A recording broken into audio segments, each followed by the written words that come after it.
Welcome to our event, The Cloisters and the Jews in Medieval Spain, a conversation on art, literature, and history.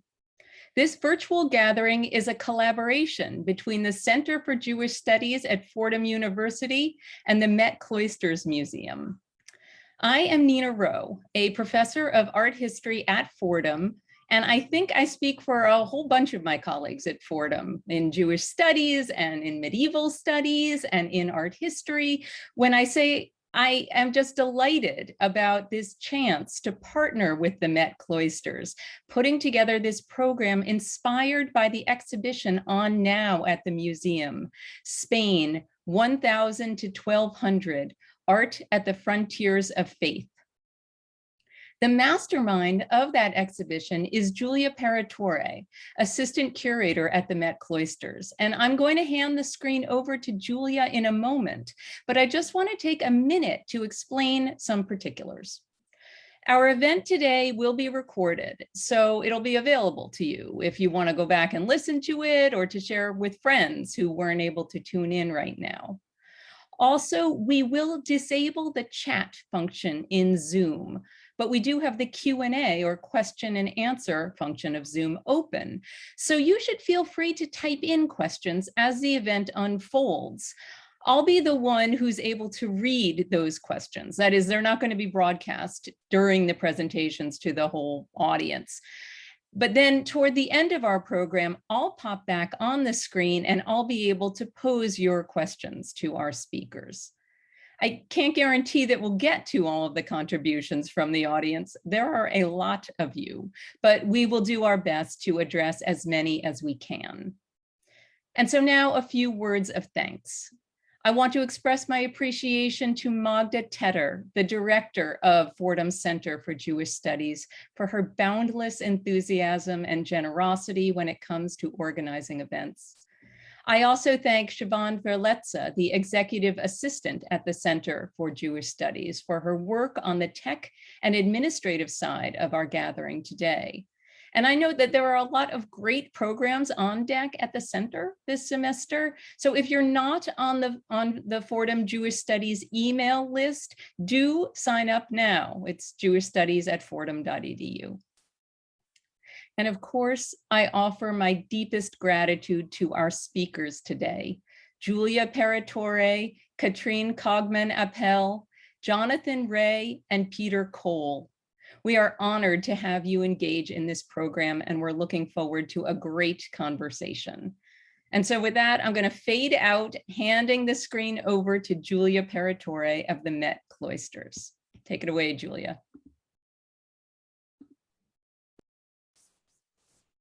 Thank you so much, Nina. I just want to extend my thanks as well to, first of all, Nina Rowe for helping to organize this event, to Magda Tedder for supporting and making this event possible, to Siobhan for helping out with our tech and organization, and for the entire Center for Jewish Studies at Fordham for making this event possible. And I'm thankful to all of you, our audience, for joining today. I'm really looking forward to this conversation and to sharing lots of new ideas. As Nina mentioned, today's conversation is inspired by the exhibition Spain 1000 to 1200, Art at the Frontiers of Faith, which is on view at the Met Cloisters right now until the end of January of 2022. And this exhibition focuses on the importance of artistic exchange in the Iberian Peninsula during the Middle Ages.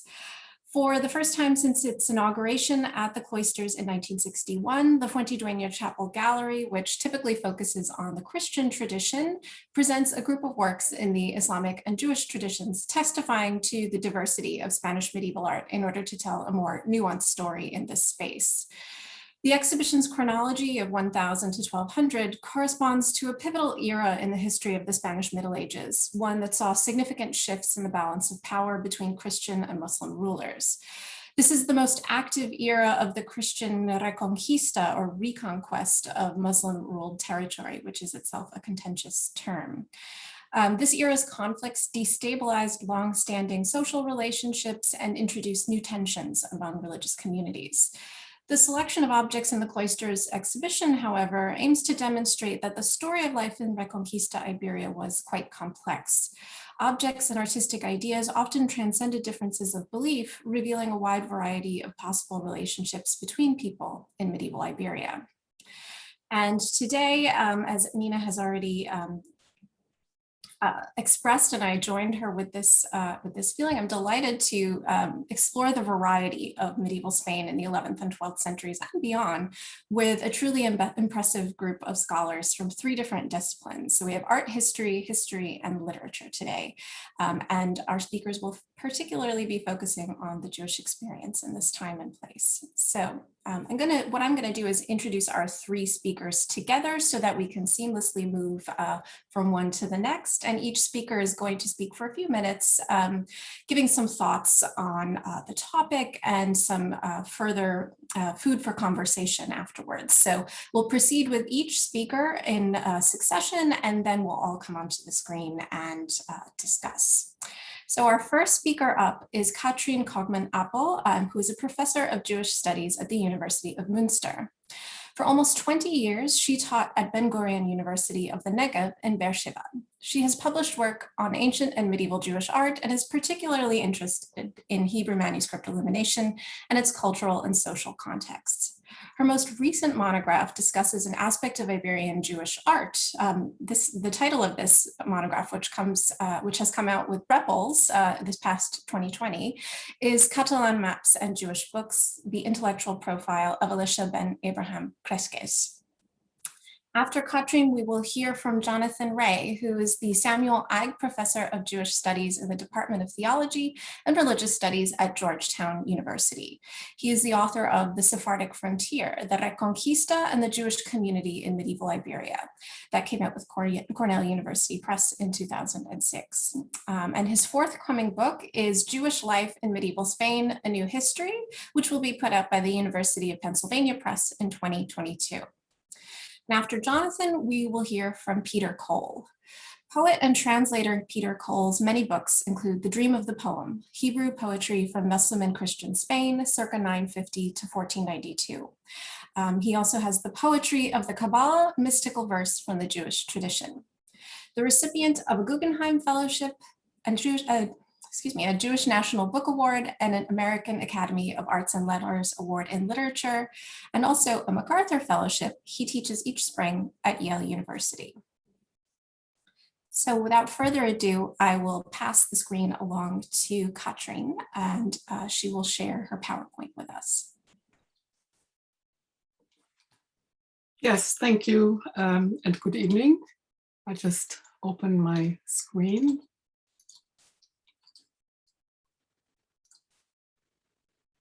Yes, perfect. So first of all, congratulations on what looks a great exhibit, and I had the pleasure to peek in virtually, which was great fun. And I'm really delighted to be part of this, and of course I'm very grateful to be invited to say a few words. So my brief remarks follow roughly some questions posed by Nina and Julia at the outset when we planned this meeting. For example, what happened identity-wise when people crossed geopolitical frontiers? Jewish art in Iberia is not so much about crossing frontiers, in fact. It is rather about living in cultural spaces shared with other cultures, and the nature of these spaces constantly changing. It is only in the 13th century that large-scale migrations took place when Jews moved away from the Almohads in Al-Andalus, either to the north into the Christian kingdoms or to the south into Northern Africa.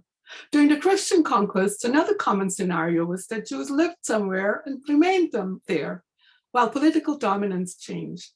The choices of certain styles in Jewish art were the result of Jewish artists or patrons mapping the ever-changing cultural landscape in their surroundings and trying to determine their own place within these multicultural landscapes. It did not just matter who politically dominated any given place, rather it mattered what populations lived side by side in these places. One of the buzzwords of the recent discourse is, of course, hybrid, very often used, hybridization taking place in contact zones, not necessarily always frontier zones, where different cultures encountered each other. Jewish artifacts are indeed often hybrids. So what happens in these spaces? The recent and current discourse often speaks of transcultural entanglements. And in Al-Andalus, these transcultural entanglements were intense.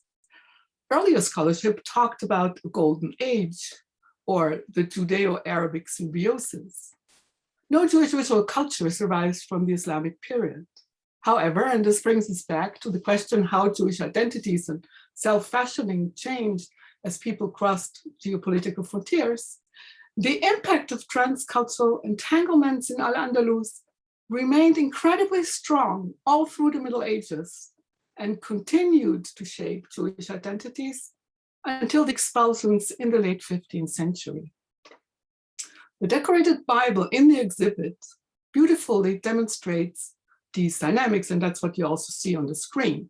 Produced somewhere in Christian Castile, most likely in the 14th century, it sticks to the Islamicate visual language in many aspects.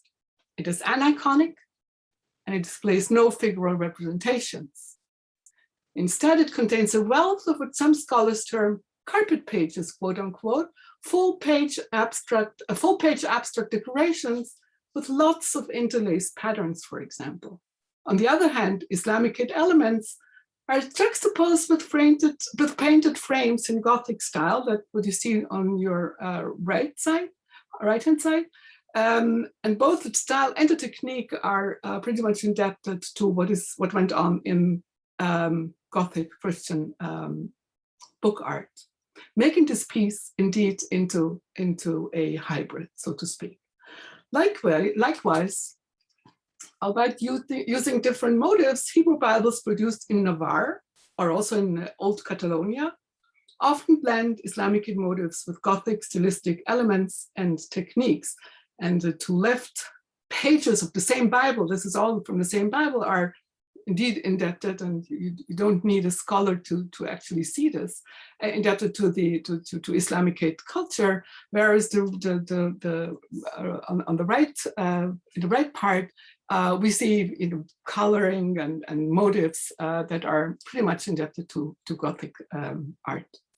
How about artifacts crossing frontier? Another question that was posed when we prepared this meeting.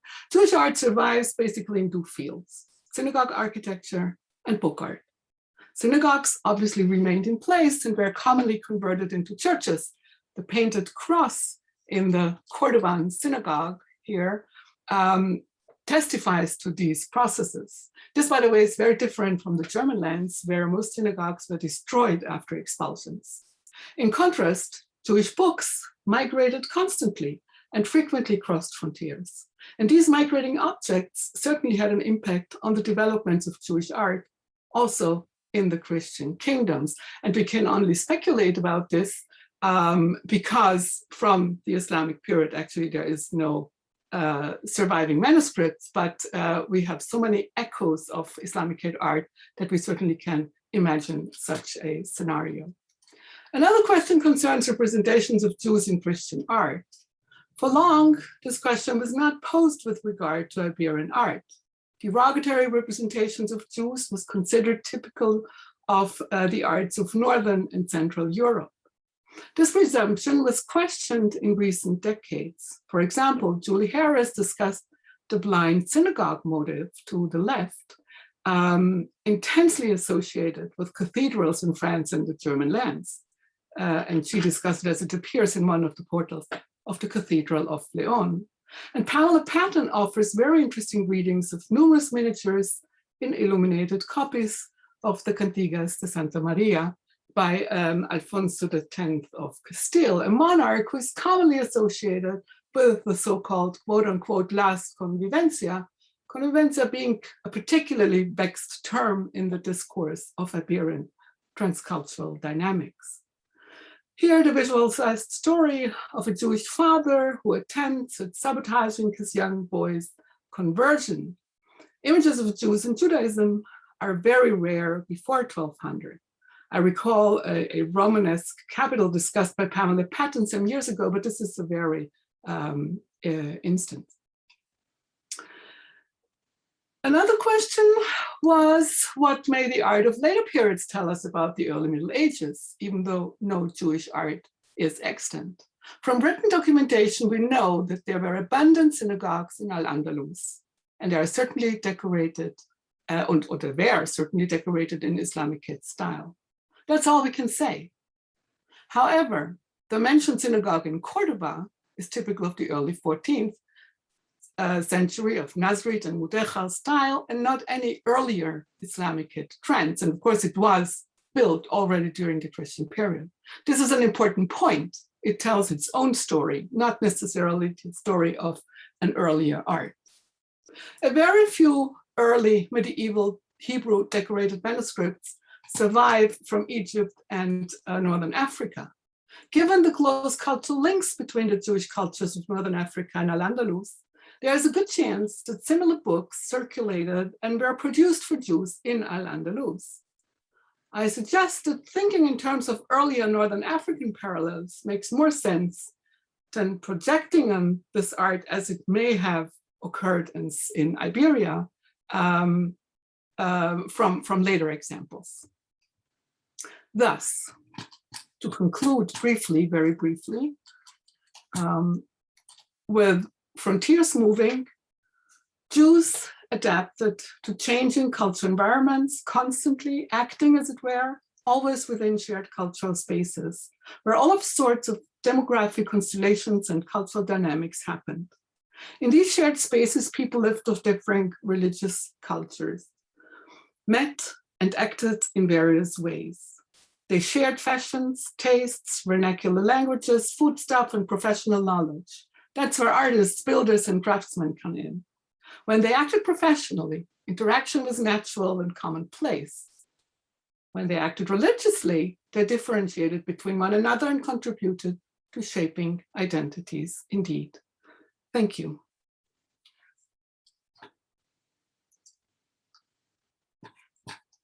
And I guess I'm handing over to Jonathan now. Thank you, Katrin. We will hand over to Jonathan indeed. Thank you very much, Katrine, and thank you to everyone for joining us today.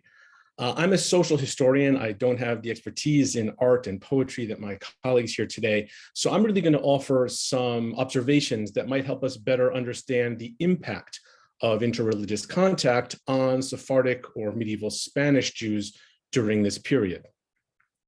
And the first thing that I want us to bear in mind is that medieval Jews didn't represent a monolithic group, even if their leaders, as well as Christian and Muslim leaders, often treated them that way. Factors like gender, wealth, social status, occupation, intellectual interests all shape the opportunities for Jews to interact with non-Jews, as well as the limits of that interfaith contact. For instance, Jewish courtiers lived a very different life than the Jewish tanners, dyers, and weavers who made up the majority of the Jewish community in both Muslim and Christian Spain. The same can be said for Jewish poets and philosophers, as well as the wealthy merchants who often acted as their patrons. While these elites drew on a creative vocabulary shared by Muslim and Christian elites, we can't assume that most other Jews employed the same vocabulary to the same degree or were aware of it in the same way. Now, it's certain that all Jews had some exposure to Arabic and Latin culture. In Muslim Spain, for instance, the synagogue provided a public forum for the use of Arabic poetry, as well as Hebrew poetry written using Arabic grammatical and poetic motifs. Similarly, in the later period, from the time in the 14th century where we saw some of the beautiful artwork just now, Jewish preachers used the synagogue as a forum for their public sermons, and many of these sermons dealt with topics like Aristotelian philosophy that were beloved by Christian, Muslim, and Jewish elites alike. So your average Jew would have had exposure to some of these motifs, some of these ideas, just by going to the synagogue with these elites and listening to some of their recitals. But whether the average congregant who heard these poems and sermons was aware of the shared legacy or philosophical tropes being used is not as certain. At the very least, the clear social divisions within the medieval Jewish community raise some interesting questions about the role of Jews as producers of art and literature and other facets of intellectual culture, and their role as consumers of that culture. Moreover, the differences in interfaith engagement also had repercussions on the dynamics within the Jewish community. Wealthy and powerful Jews routinely used their elevated status and proximity to Muslim and Christian power to distance themselves from their fellow Jews. Now, very often, this nuance was lost on their Muslim and Christian neighbors, who tended to see Jews as a single and undifferentiated group. So as a result, popular jealousy or anger at Jewish elites was often visited upon average Jews who had little to do with their wealthy co-religionists. If a Jewish courtier was seen as rising above his station, imitating Christian or Muslim dress or intellectual styles too much, it wasn't just the Jewish courtier who was in trouble. Very often the populace would fall upon the Jewish courtier and attack average Jews. So we have to imagine, how does the average Jewish tanner feel when his home gets burned down because some Jewish elite overstepped the boundaries at court? Hard to know exactly, although we do have some examples of Jewish moralists basically pointing the finger at those elites and saying, you flew too close to the sun, you became too Christian or too Latinized or too Muslim or too Arabized, and you've turned your back on the way of Torah, and we've all had to pay the price for this. Such internal divisions within Jewish society and the tensions they cause are key to understanding the nature of interfaith relations. In Muslim Spain, the self-styled Jewish men of adab, or men of culture and refinement, often saw a stronger connection to their intellectual counterparts in Muslim society than they did to the rest of the Jewish community. The Jewish writers shared with the Muslim counterparts a sense of cultural superiority derived in part from their linguistic and poetic skill. So they used terms like brothers in adab to describe not only Jewish elites, but Muslim elites they happened to agree with. That brotherhood very often cut out the Jewish tanners and artisans who made up the rest of the community. So on the one hand, we see a shared linguistic, a shared cultural vocabulary by Jewish, Muslim, and Christian elites, but the sharing at that level distanced themselves from people within their own religious communities at the same time. Another key point to recognize is that, shared though some elements of culture may have been, cultural influence was not always mutual. In fact, it was rarely mutual. Muslims and Christian majorities influenced their Jewish minorities, but the reverse was rarely true. We don't talk about a Hebraized Muslim world in Spain. Very few Christians learned Hebrew or particularly Jewish facets of learning. Some missionaries learned Hebrew in part to convert Jews, but other than that, the cultural influence and that shared culture very often went one way. Finally, when considering the Jewish experience in medieval Iberia, it's important to note that cultural and geographic contexts also mattered a great deal. Jews in Muslim Spain had different experiences with regard to interfaith relations than Jews in Christian Spain, as did Jews living in one city versus another. For example, a significant portion of the Jews who moved from Muslim to Christian Spain in this period of the so-called Reconquest that Katrine has just mentioned, ended up living in very small towns. We're talking about a handful of Jewish families, no more, mixed with a much larger population of Christians. In those small towns and villages, in close quarters with one another, those Jews had really no choice but to engage with the Christian majority almost every day. Whereas in larger Jewish populations in cities like Toledo or Barcelona, the Jewish community was large enough that one could pass a whole day or a whole week and not have much of an interaction with members of the Christian community. So there were certain sectors of the Barcelona or Toledo Jewish community who were constantly in contact with their Christian or Muslim neighbors, and the rest of the Jewish community much less so. So when we think of Hispano-Jewish poetry or art, we should ask ourselves whether this artistic expression is that of all Spanish Jews or only some of them. And then if it's only some of them, how did that alter the dynamic or exacerbate an existing dynamic within the Jewish community? As modern observers, we might look at artistic and poetic borrowing across religious boundaries with delight. Some of these beautiful pictures we're seeing, some of this beautiful architecture we're seeing is inherently fascinating. Look how these Jews and Muslims are using the same archways, they're using the same designs. Isn't that amazing? And I think that's great, but we have to keep in mind that perhaps not everyone in the Muslim or Jewish community was as swayed by that cultural intermingling as we are today, at least not at that time period. By way of conclusion, I'd like to note that often when we think of the Middle Ages, we think of it as an age of faith, in which your religious community really helped to determine much of your daily life. And I think that's quite true to a point. But we should also recognize that other factors played important roles in determining one's lived experience, just as they do today. So I hope these brief remarks on the complexities of the Jewish community in medieval Spain help give us some historical context for this rich literary and artistic legacy of this period. Thanks. Thank you, Jonathan. We'll pass on to Peter now, please. So I just want to second Jonathan and Katrine's pleasure in being in this company, and to thank Julia and Nina and Magda and all of you out there in the Zoom ether for being with us tonight. I say tonight, I'm in Jerusalem. It's already 8:30 here.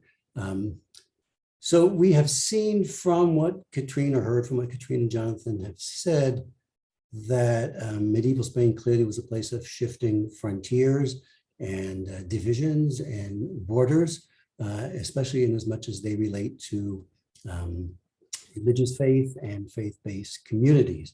And certainly the poets, major and minor, of the period moved along those borders very frequently. They did so geographically, they did so internally, which is to say culturally, and they did so politically, seeking places of power and opportunity or refuge.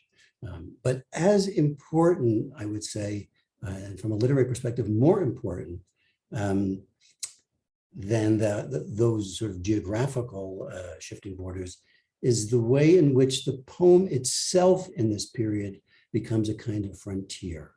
And first of all, it becomes a frontier of the art, which is to say, it becomes a frontier of faith in poetry, in what poetry itself, and poetry in Hebrew especially, can do.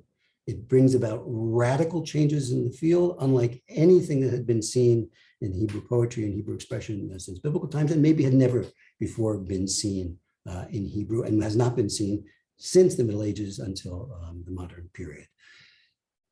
The poetry also became a kind of frontier of Hebrew, of the language itself, of what the language can do. That sense of possibility looms very large.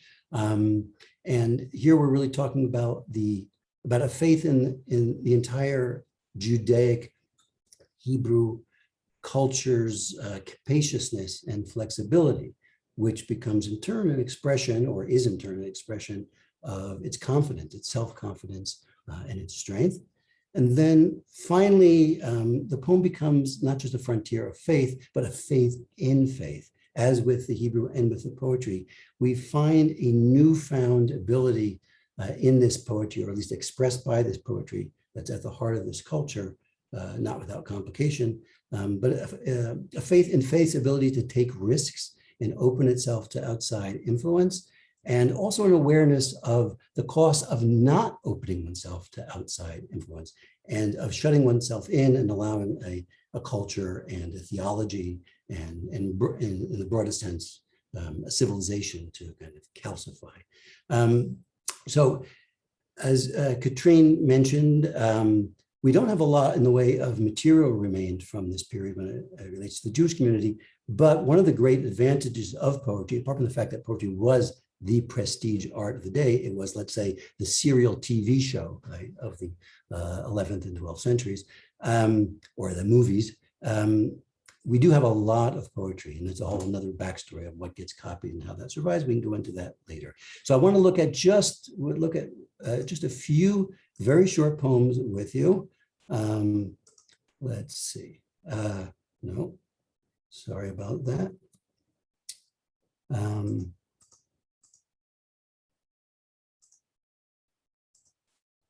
Here we go. Okay, so you should be able to see the screen now. The first poet we're going to look at is a man named, you can see it in red, Dunash ben Labrat. Dunash is a Berber name, a North African name. So we know that he came from North Africa. He, as a young man, went to Baghdad, which was the center of the Jewish world at the time, studied under the greatest Jewish figure of the day, Sa'adya Gaon, who was, let's say, painting with a very broad brush, leading a kind of move to turn an insular Baghdadi or Babylonian Jewish community outward toward the riches of Islamic learning, the sciences, linguistics, the arts, you name it. As he had a highly developed culture of Baghdad being one of the great cities of the world at the time. And one of the things that he does is also begin to encourage Jews to use Hebrew for all kinds of things. In the bedroom, he said you should use it, and to write poetry. And his this young student, Dunash, takes it a step further and begins to write poetry in a highly Arabized mode, as Jonathan mentioned. And so here's a little poem. It's a fragment, really, of a poem that Dunash wrote. I give it the name Motto because it sort of stands emblematically for what happens in the period. And he says, let scripture be your Eden and the Arabs' books your paradise grove. Let scripture be your Eden and the Arabs' books your paradise grove. In other words, he is positing, he's proposing as a cultural option that these two things that we might think of as antagonistic somehow, Jewish and Islamic impulses and cultures and faiths, to put them together. And again, this is a fragment, so we don't quite know. We have other poems of his that deal with it in more nuanced, if highly ambiguous ways. But he's saying, bring these two things together as places of primal importance and of deep pleasure. Now, how is that? So that's a frontier because that's new, culturally a frontier. But there's a strange kind of technical aspect to this, which if you look over, I don't know if you can see my cursor, the highlighted part of the Hebrew on the left, highlighted in yellow, I've written out the Arabic, well, in this case, the Hebrew quantitative meter, the meter that is borrowed, that Dunash adapted and borrowed directly from Arabic and imposed onto Hebrew. And so he gave the Hebrew poem a kind of new kind of balance, a kind of symmetry, a kind of technique that would make readers focus in on the textures and the beauties and the intricacies and the linkages of the poetry itself. Now you could say, well, who cares about meter? Nobody out there knows about meter, right? We don't care about those things anymore. But where were they going to learn those meters? They're going to learn those meters by reading the entirety, or as much as they can, of great Arabic literature. So with the Arabic meters, the poets imported, absorbed, registered on the frontiers of their consciousness an entire body of classical Arabic literature and all of its genres, all of its imagery, all of its subject matter. And all of this is what radically, drastically, scandalously expanded the scope of Hebrew expressivity and of what the Hebrew poem could do. And we can talk again later about what some of those scandals consisted of. Jonathan alluded to some of them, the resistance to it. But some members of the Jewish community, especially higher up, the moralists, as you said, were not very happy about that. And one of the reasons, and they said it would bring calamity upon the Jewish people, no less. But if we just move on a little bit, and within 60 years or so from Dunash, she's writing in the middle of the 10th century, we have this man, Shmuel Hanagid, writing 993, 1056, Cordoba, Malaga, Granada, all in Muslim southern Spain. Hanagid, the name Nagid means the governor or the leader of Spanish Jewry. So he was the major Jewish communal figure in Spain. But even wilder was that he became the prime minister, the chief minister of the Muslim state of Granada and the commander of its army for a very, very long time. So he had an unusually had the most prominent position in the Jewish community, and one of the most prominent positions, maybe the most prominent position under the king of the Granadan city-state. And in that position of tremendous communal authority and power, he wrote poems like this, The Gazelle. I'd give everything I own for that gazelle who, rising at night to his harp and flute, saw a cup in my hand and said, drink your grape blood against my lips. And the moon was cut like a D on a dark robe written in gold.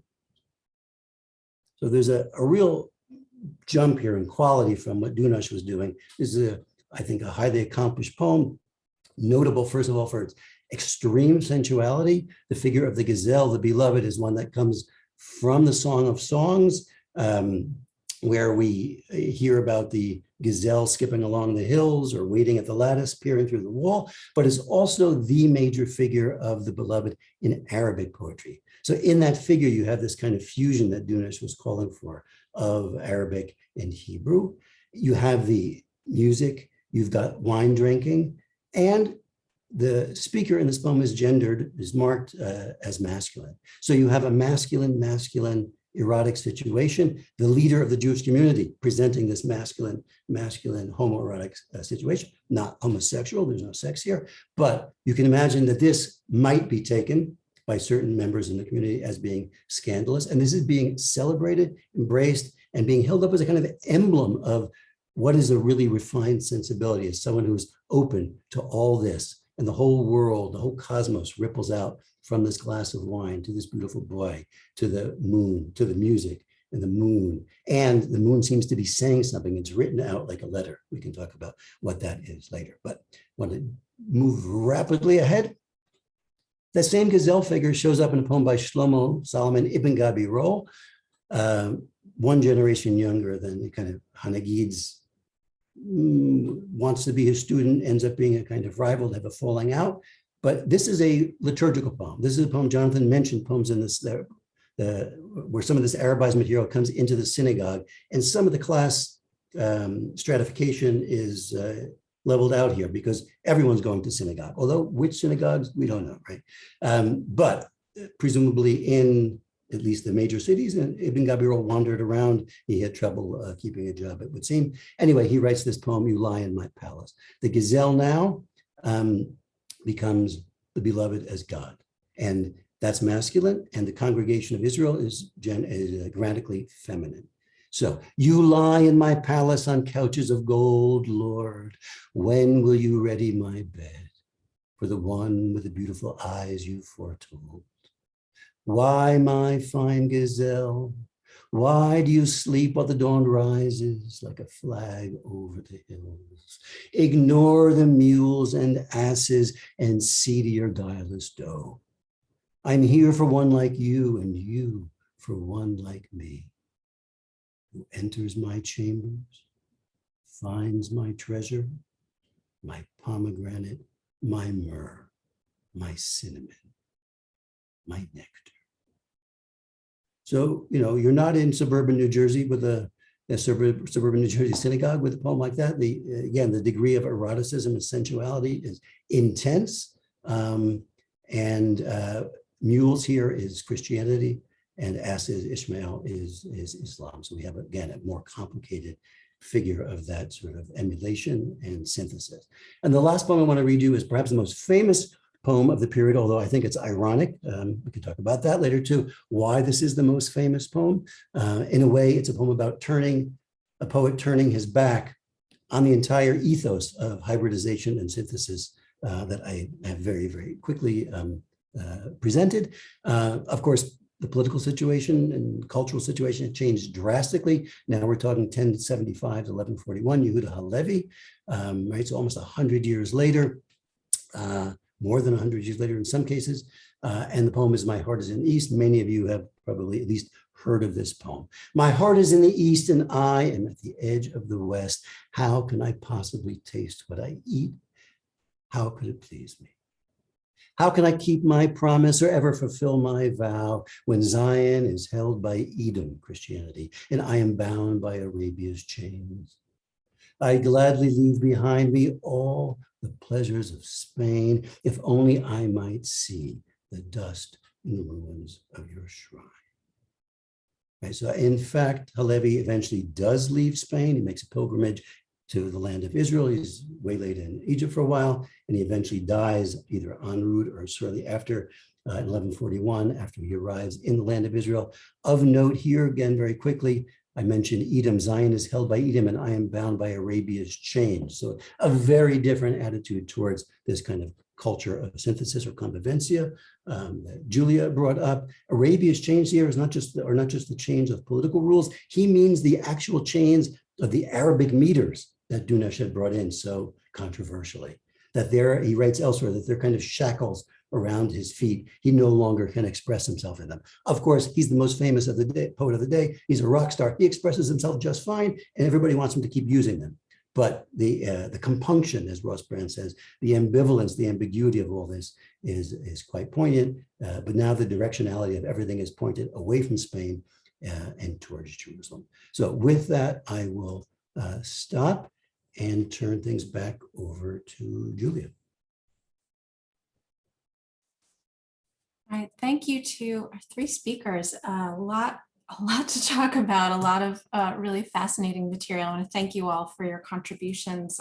You've given us three different perspectives, with multiple perspectives, of course, within them, in thinking about this time period and thinking about this material. So, Katrine, I loved how you spoke about the circumstances of exchange and framed it in terms of, you know, when acting professionally, this becomes an opportunity for exchange to happen. Whereas when acting religiously, this becomes an arena for identity formation.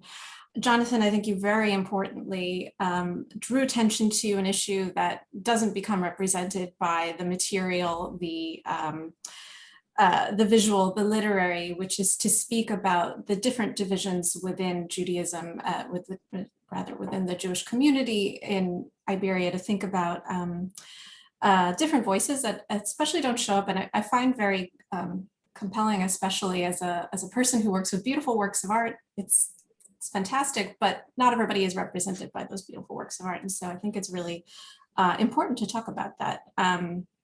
And Peter, finally, thank you for sharing these magnificent poems with us and for sharing with us some frontiers within the religion itself to think about points of encounter and of contention even within a given religious practice and the perspectives of the co-religionists. So super interesting. As I said, I have many questions for you. I think I'm just going to start with one that will ground us in the time period and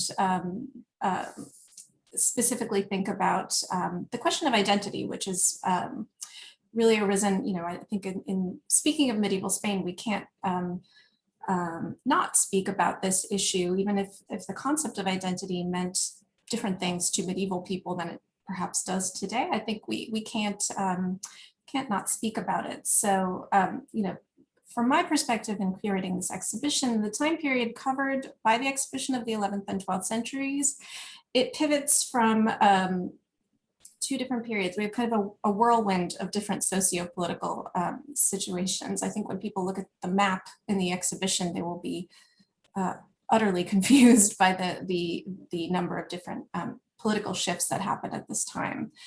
We start with the period of the taifas, these smaller Muslim-ruled polities in which Jews held prominent roles in politics, society, and culture, but we end up with a period of persecution under the Almoravids and then very much more so under the Almohads. And we find the migration of Jews northward to lands of Christian rule in starting in the mid 12th century. So my questions to you are, we'll start with one of how would you characterize changes in the articulation of Jewish identity and artistic expression, be that verbal or visual, and just in social life during, or social expression during this period? And perhaps also to ask, in what ways do those changes get registered? Do you see them in the sources that you work with?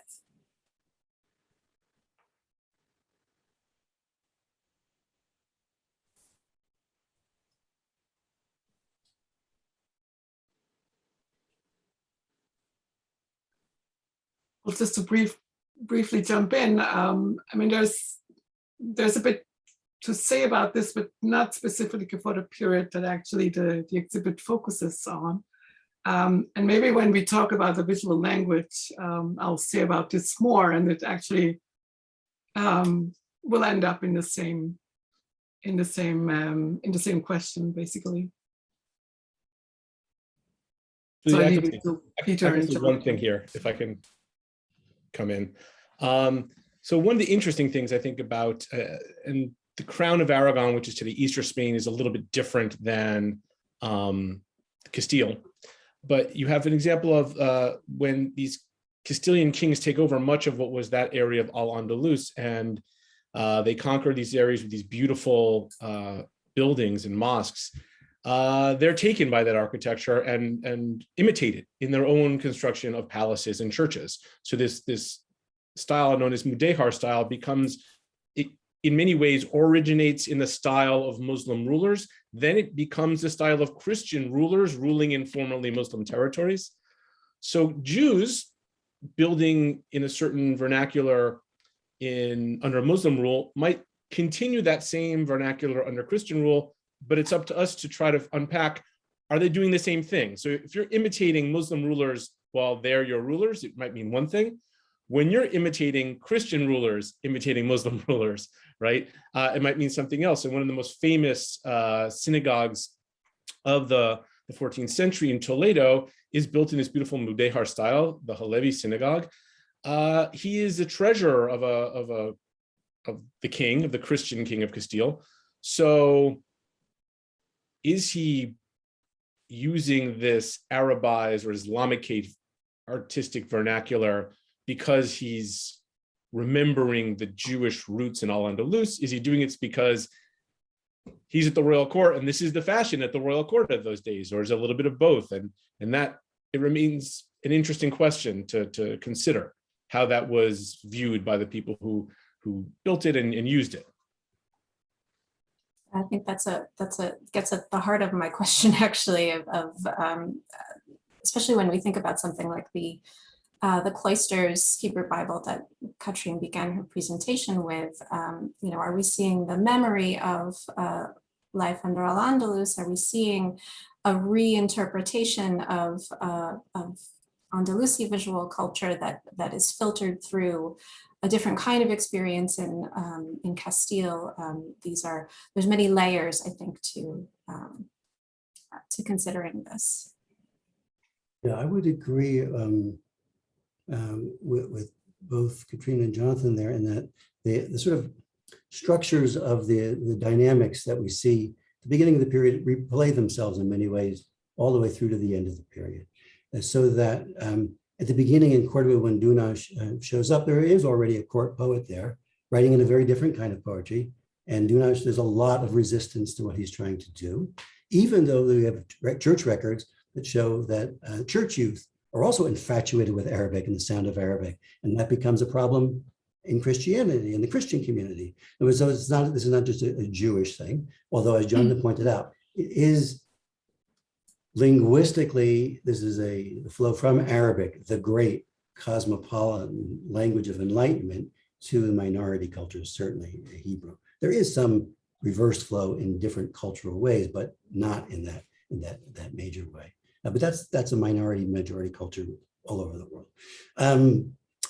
So I would say that in terms of the change, how the change comes about, especially at the beginning of the period, at first is a kind of groping assimilation.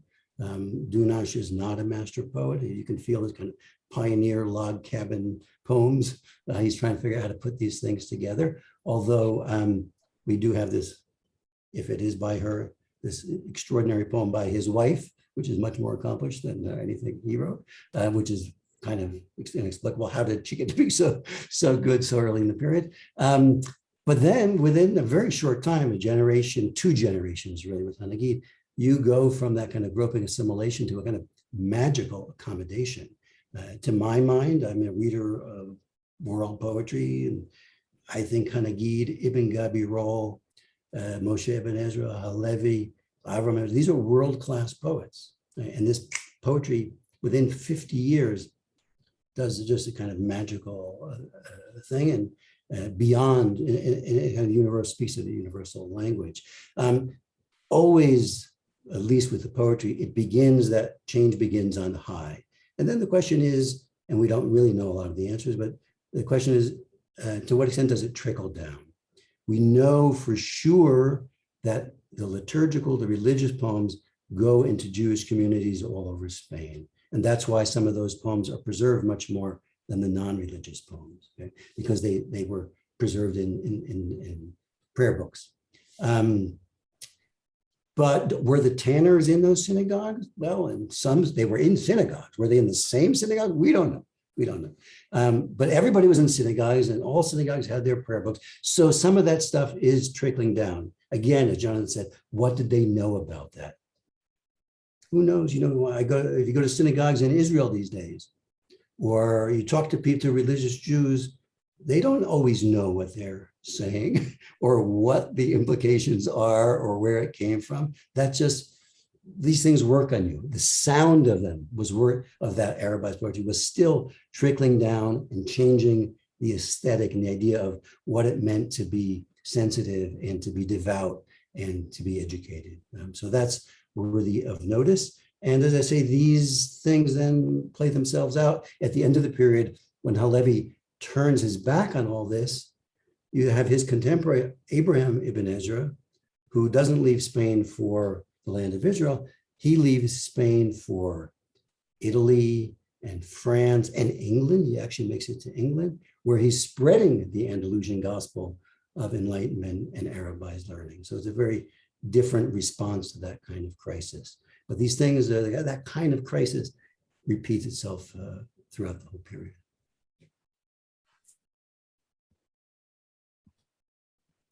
Thank you. Katrin, I think your hand might have been up. Did you want to jump in? Otherwise, I'll... Yeah, I just wanted to add a few sentences about the Toledan synagogue and the question posed by Jonathan, if this is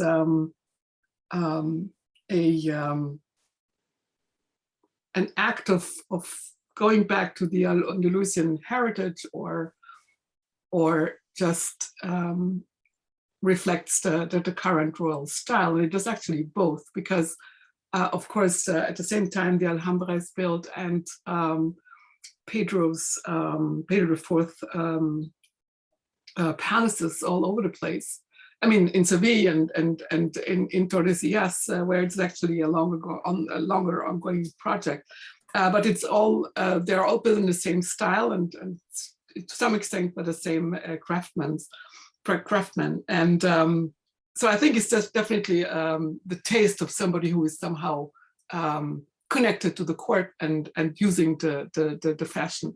But it certainly is also shows off a great deal of familiarity with this Islamic heritage, certainly. But what is most important, I think, is that it establishes an ongoing dialogue with the current Arabic culture and Islamic culture. It's not just that it recalls earlier sentiments of an art that has been and was part of the culture, but it actually and we see this in the changes between, for example, the 13th century synagogue in Toledo to the 14th, which is, they're different. They're using actually the current style, the current, what Muslims currently do. And I think this is an important point, because this also happens in book art. It's not all about the past. It's a lot about what the social circumstances and the cultural circumstances actually have to offer at a certain point in time. I think what you say has great resonance to think about living traditions, and that these traditions may stem from prior experiences, but they certainly grow and change and are, as you say, in constant dialogue. So I think that is very clear and very helpful. I'd like to ask you also a couple questions about how exchange happens, how interaction happens, how these dialogues take place. And I'm also very aware, the word assimilation has been used at many points. So I have a couple of questions that relate to these two things, but I'd actually like to start by asking a question that comes out of my, really just my perspective and my experience of putting this exhibition together, which is that we often use the word secular. And this is why when you said professional earlier, Katrine, that really stuck out to me. But we often fall back on this term of secular as to refer to an arena in which it's sort of possible or safe, or whatever term you want to use, for people of different faiths to come together and share ideas. We use this term to talk about spaces, settings, motivations of encounter among people of different backgrounds. And likely because that's a concept that makes sense to us as modern people who use the term. But of course, secular had no meaning for, as far as I understand it, for medieval people. This idea that there could be a kind of existence that's completely separate from spirituality, from faith.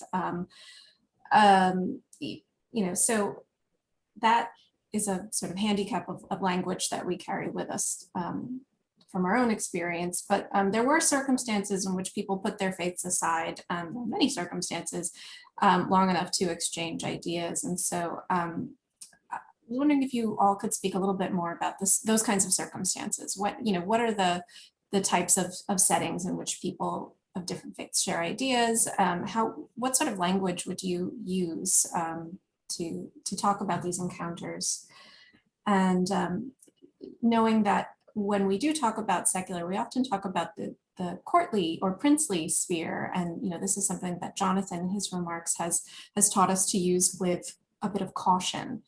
How, when it comes to understanding a secular encounter, as we might describe it today, how might you speak a little differently about it? Or do you think it's a useful term if we take it with a grain of salt? Maybe I'll start just because it's very simple on the literary end of things, in that there's just a generic distinction. There's liturgical poems, and then there's everything else. And it doesn't mean that the non-liturgical poems are not religious. They're just not part of the liturgy. And as you said, Julia, we didn't really have any agnostics per se, at least they weren't talking about it. But boy, we had people talking about things that sound awfully modern. And we have people, indicting God, and we have people casting doubt on, exactly what sort of power he had. And we have people doing all kinds of things that so-called religious people aren't supposed to be doing. And they know exactly what they're doing. They're not, their idea of what religion allows is much more flexible than our ideas of what they think religion allows. So, the entire, yes, there's no secularity, but if everything is religious, well then, in a way, everything is also possible, because all of what's being done as a human being is being done. They're just within that framework of that there is a God and that there is a divine order and a cosmic order. But that's one of the things that gives so much pleasure and so shocking and meaningful to me as a 21st century reader, is that I recognize the flexibility and that capaciousness I mentioned earlier on as a kind of sign of the strength of the philosophical and religious thinking that's underpinning the whole period. So yes, it's all religious, but man, that's an interesting religion.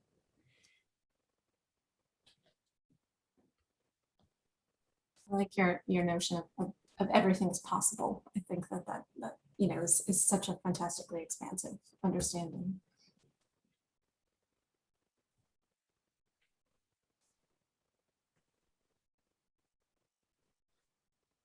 Katrine, please. Just a very minor thought, but again, this arena of professional encounters, I think, cannot be underestimated here, because it made possible some sort of non-religious encounters. I wouldn't call them secular; they're just non-religious, such as medical doctors exchanging ideas and insights and recipes, or builders and patrons discussing the quality of masonry, or painters exchanging information on pigments and color recipes. And some of you will probably recall the famous color recipe text written by Jews, but in Portuguese, and obviously addressed at a wider audience. So I think this is, I mean, they didn't ask when they were having these conversations, they probably didn't ask, am I now religious or not? But and the questions were not, you know, but so I think that yes, there is an arena for informal non-religious encounters, and there are many. Certainly, there are many of them. Yeah, I would only add to that Peter was talking about, look, there's liturgical and there's everything else when it comes to poetry, and I would borrow from that to talk a little bit about what Katrina is saying, in that there are direct and indirect contact with these cultures. So as a physician, you could study with a physician from a different culture, and you could certainly have patients from a different religious culture very commonly. And then you could pick up a book.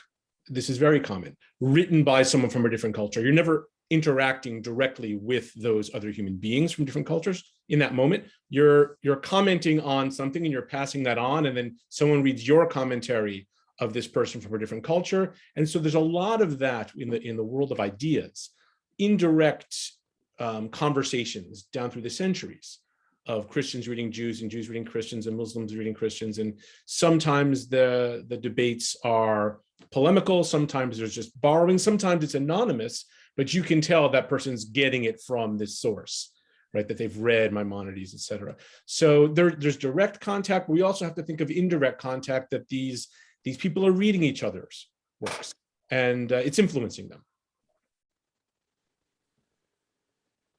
May I pop in now? Please. Yes, because just to pick up on some of the questions that have been posed, I mean, what you're saying now really bears directly on a question that was asked about, can we see Jewish influence in ways that is not Hebrew, but using Romance languages or other things? I think you guys touched on that really well, but then to push further on the points that Jonathan was making just now, there was a question about in which professions did Jews engage with Christians and Muslims? If we're moving out of the sphere of the court, say, if we're again still thinking in this terms of, okay, non-liturgical, do we have evidence particularly about, our Jewish tanner? Were they engaging with, Christian or Muslim tanners? So I'll speak to that really quickly, and then you guys can join in. Probably less. So there's these exchanging recipes on things that we see among artists and colorists. So certainly that took place. What you saw more is just a patron-client relationship. So very famously, the church commissions people from all sorts of walks of life, including Jews, to make silver and iron and leather goods for the church, and to sew vestments or repair vestments. So Jewish tailors might work for their local parish or cathedral chapter. So it's not so much tanners and tanners, but Jewish tanners making things for Christian clients, Christian tanners making things for Jewish clients. Very famously, towards the end of the Middle Ages, we have rabbis asked to make these beautiful Bibles for Christian patrons. The Alba Bibles is very famous for this, right? So we do have Jewish artisans of different types. So we talk about smiths. Jews are very big into metal smithing, silversmithing, goldsmithing. Tailors in the needle trades, they're embroiderers, they're hat makers, and they're making things. Physicians, we've already covered. Jews are well known as physicians and hired by municipalities to come to their small hilltop town to spend 5 years as the town physician, because they're in need of physicians. This very much against certain prohibitions that the church is trying to push on Christians going to Jewish doctors. A lot of Christians don't seem to care about that. So there's that interaction. And quite famously, merchants and brokers. Jews are brokers between Christian and Muslim and Christian and Jewish clients in all sorts of ways. Brokers for particular products, or what they used to call the brokers of the ear, that would just keep their ear out for businesses and try to link up, what we might call agents, right? Link up different people of different communities who were in need. You're looking for something, I know a guy, I can hook you up. So Jews are middlemen in that regard, but they're also just standard. In your town, you'd order things from Jewish artisans, you'd order things from Muslim and Christian artisans. But the most famous or infamous one, sort of towards the end of our period, begins to be money lending, that for a variety of complex religious reasons, the Jews are able to lend money to Christians in a way that Christians can't, at least for a certain amount of return. And so no matter what your job was, it's very often that you lent money on the side. So we have merchants who lent money on the side, tanners who lent money on the side, and the clients were usually Christian, though sometimes Muslim as well. Maybe Also, I can just, oops, I'm sorry. No, you go ahead. You go ahead. Maybe just a specific example from artistic workshops, which is actually very interesting. First of all, there was one of the questions that later disappeared because I answered it briefly, concerned was whether there were Jewish artists known by name and known Jewish artists. And yes, there were. We have colophones, we have signatures, we have, and actually one of the images I showed you in the PowerPoint, the very colorful carpet page actually bears a signature by a painter. I mean, by the scribe who was also the painter. So yes, absolutely there were, and there were several, and we know them by names. But there were also Hebrew manuscripts decorated in Christian workshops, and there's this very interesting evidence about discussed by Dalia Halperin, about Ferrer and Arno Bassa's workshop in Barcelona. And not only she, but other scholars have shown that there actually must have been, and this is runs very contrary to the claim that Jews were not part of the guilds and only members of the guilds could be in the workshop and so on. These people showed that there must have been Jewish painters in this workshop, and that there must have been a Jewish presence, whether it was a macerator, one who decorated the Masorah, or a painter who did marginal scrolls, and this works very interestingly, and these people apparently worked together, and they changed the information, and they worked with the patrons, and they probably also communicated to Christian painters what the patron expected and so on. So there's a whole setting that actually makes possible such encounters. Yeah, I was just going to add that the evidence of the Cairo Geniza, right, the records and documentary records that were found in the Cairo Geniza that S.D. Goitein wrote about in particular, and which scholars are continuing to write about as we speak, and finding all kinds of new things. But we do have records there of Jewish-Muslim partnerships in business, in different kinds of business in Cairo. Now, to what extent does that reflect kind of communities we had in Spain? We don't know, but there is a lot of traffic, cultural exchange, people going back and forth between Al-Andalus and Cairo. And if it's happening in Cairo, it's probably stands to reason it's happening in Muslim Spain too. But you know, the degree to which that's taking place is something else.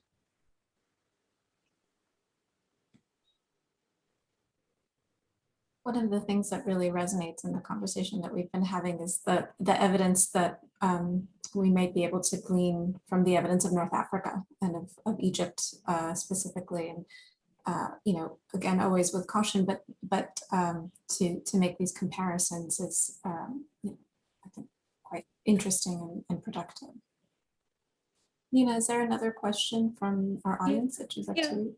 Well, actually, sort of connected to what the point you just made, there was a question about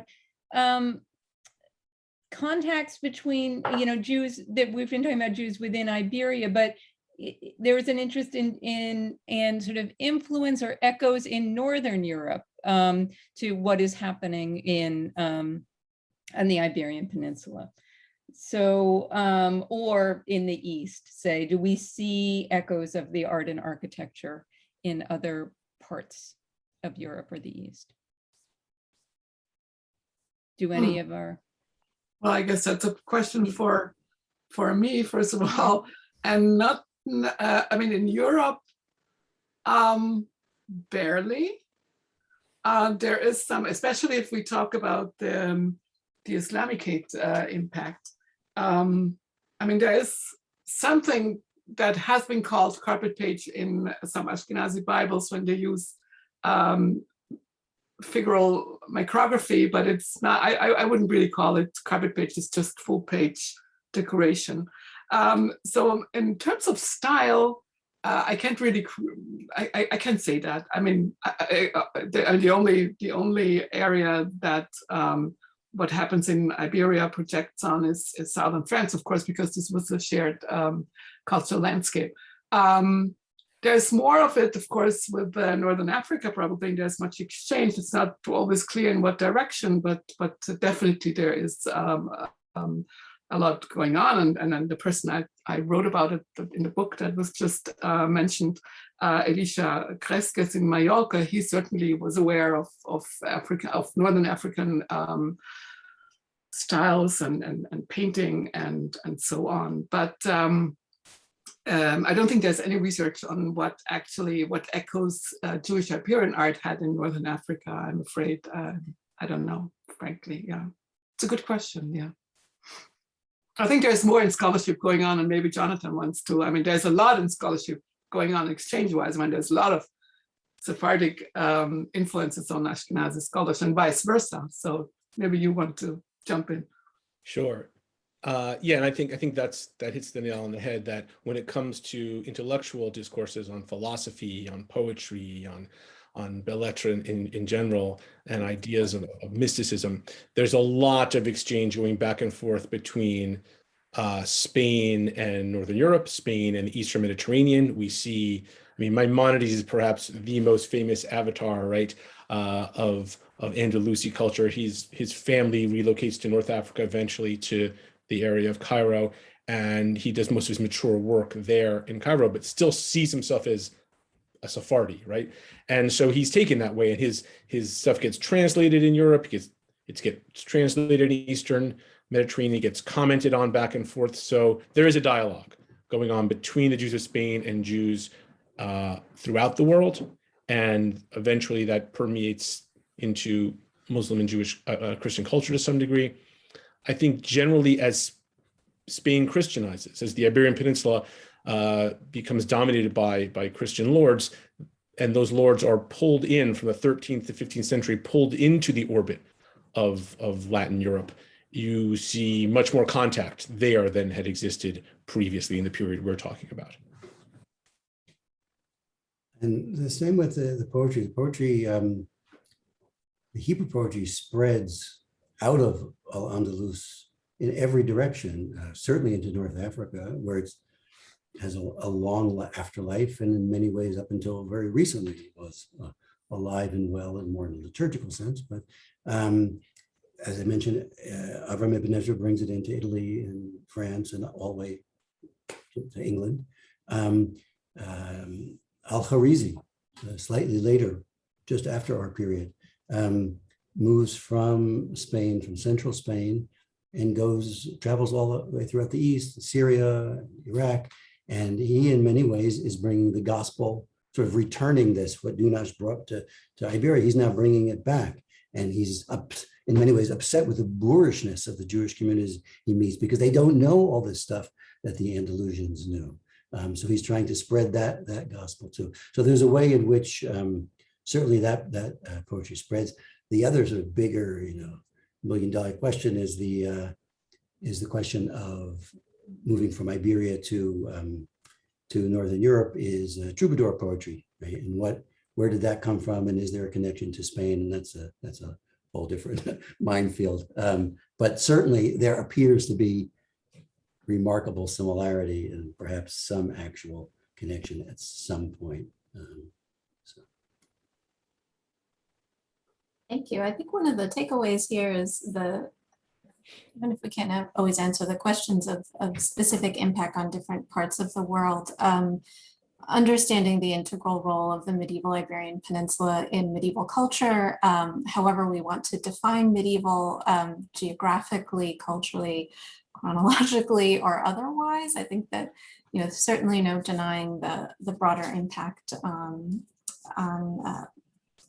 the history of the Middle Ages. And so I think we could honestly keep talking about this all day, but I'm going to draw our conversation to a close for now. But I want to thank you all for your contributions today. It's been really interesting to speak to you all and hear your different perspectives. And I look forward to tracking you down at future moments at conferences and gatherings to continue to bend your ear to my questions. So thank you so much. Thank you again to the Center for Jewish Studies at Fordham for hosting this event, and to Nina for helping to guide us through the questions as well. Okay, and I'd like to just pop in. I mean, one of the questions we weren't able to address was somebody asked, is there a catalog for your show? So Julia, could you say a word about, Will do, thank you. Yes, there will be a Met Bulletin associated with the exhibition that comes out on November 1st. So this is the quarterly publication of the Metropolitan Museum of Art that is mailed to members, but which is also available in gift shop, but also online.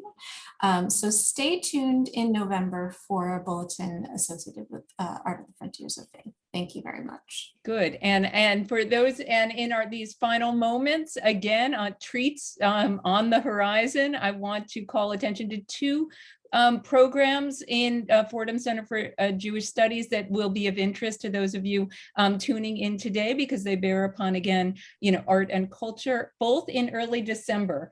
One of them is like a continuing conversation with Julia. This is on Sunday, December 5th at 1 p.m. We have an event we're calling Exhibiting Medieval Spain, Yesterday and Today. And in that, Julia will talk with a trio of other art museum curators about the landmarks exhibitions that set the terms for her show and sort of where we are today. So that'll get more into the nitty gritty of exhibiting medieval Spanish art. And we're also in the same week having an event Wednesday, December 8th at 4 p.m. This is Eastern time, both of these. The speaker is Effie Shoem Steiner, a friend of the Fordham Center for Jewish Studies, and his event is called Putting on Cologne, an exploration of a medieval city. So we hope you will tune in for that. I thank you all so much. I thank our audience for your wonderful questions and for your attention. And those were some dynamite presentations from our speakers, and the conversation was just wonderful. So thank you so much. Thank you. Thanks, everybody. Thank you.